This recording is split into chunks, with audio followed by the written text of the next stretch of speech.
आज दूसरे ऐसे व्यक्ति की कथा सुनेंगे, शायद आपको लगेगा कि मनुष्य जन्म किस लिए है, शायद आपको समझ पड़ेगा।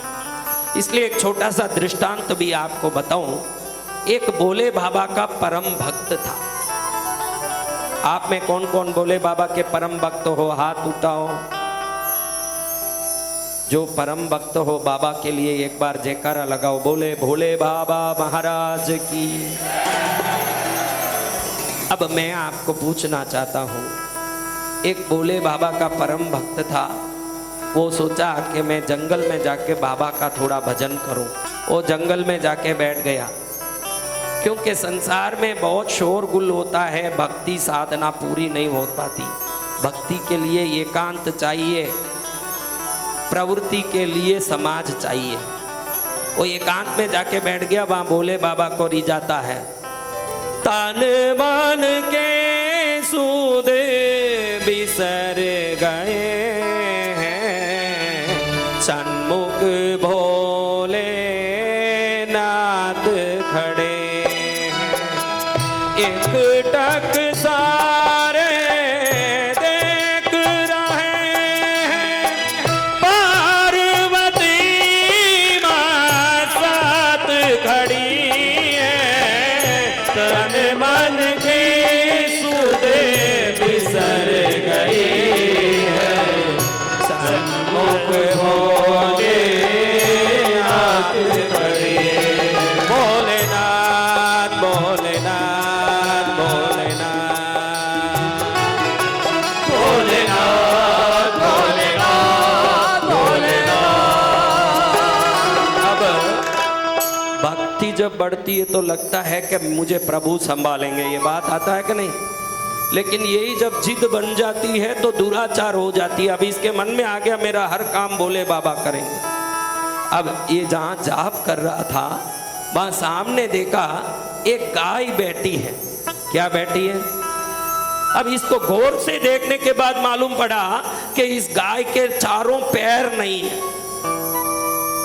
कोई विपत्ति दुर्घटना में इनके पैर कट गए हैं। देखने के बाद इसको आश्चर्य लगा कि गाय के चारों पैर नहीं है, कहीं खिसक नहीं सकती, तो जीवित कैसे बैठी है? आपको भी ऐसे चार पैर रहित गाय को देखें तो इसको रोटी कौन डालता होगा, ये विचार तो आएगा कि नहीं? इसके मन में विचार आया कि इसको रोटी कौन डालते हैं। देखता रहा बैठ के कि कौन डाल रहे। देखा तो एक आदमी उधर से निकल रहा था। जैसे ही गाय के घास का समय आया वो घास डाल के गया। अगला घास का समय आया, कोई न कोई आया घास डाल के गया। इसको बड़ा आश्चर्य हुआ और प्रकृति और प्रभु पर श्रद्धा भी हुई कि प्रभु धन्य है आपको जो बराबर किसी अपंग प्राणी पर भी समय पर भोजन पहुंचा देते हो, आपको मेरा नमस्कार। लेकिन अब इसकी बुद्धि में आई, जब इस गाय को प्रभु दे सकते हैं तो क्या मुझे नहीं दे सकते? आपको भी लगेगा कि नहीं? तो इसने मन में सोचा प्रभु आपने ये बिना पैर के गाय को दे दिया तो मुझे भी आप दोगे, क्योंकि मैं आपका भगत हूँ। गाय ने तो कभी नमः शिवाय नहीं बोला। उस प्राणी को भी आप अपनी सृष्टि मानते हो, मैं तो आपका खास भगत हूँ। इसलिए अब आप रोटी दोगे तो ही मैं खाऊंगा, जब तक मैं भूखा रहूंगा। किसने प्रण लिया? अब बैठा है, सुबह हुआ, शाम हुआ, दोपहर हुआ, सोचता है कि कोई ना कोई आएगा। जैसे गाय को घास डाला जाता, मेरे को कोई रोटी लाके नहीं दे सकता? कोई नहीं आया।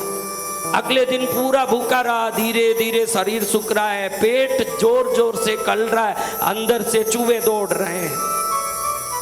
भूखे पेट भजन न होए गोपाला, ये लो कंटी ये लो। मन में आ गया कि अब कैसे भजन करूंगा।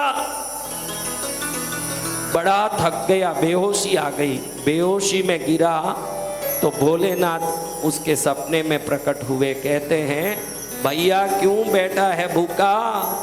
ये सपने में कहता प्रभु आप ला के दोगे इसलिए बैठा हूँ।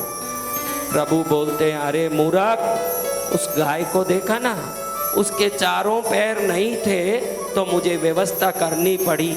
वो लेने वाला प्राणी बना, तुझे तो 2 पैर 2 हाथ मैंने दिया है, तो जिंदगी भर कौन क्या देगा, प्रभु क्या देगा, ऐसे क्यों सोचता है। मैं दुनिया को क्या दे सकता हूं ये सोचना तेरा धर्म है, तू क्या लेगा ये नहीं सोचना है। जब तेरे हाथ पैर अच्छे हैं तो तुझे दुनिया के लिए क्या करना चाहिए ये तू सोच, दुनिया से क्या मिलेगी या क्यों सोचता है। तुझे हाथ पैर दे के भेजा प्रभु ने। आप सोचिए, जब तक हमारे हाथ पैर अच्छे हैं, सब अच्छे हैं। कई लोग बोलते हैं कि मुझे बहुत दुख है, बहुत परेशानी है, मेरे पास कुछ नहीं है, मेरे पास कुछ नहीं है। आप में कई लोग ऐसे सोचते भी होंगे, है या नहीं। तो उनको मैं पूछता हूँ, कुछ नहीं है बोलता है ना, 2 किडनी दे दे 300 करोड़ दिला देता हूँ, कोई देगा 2 किडनी।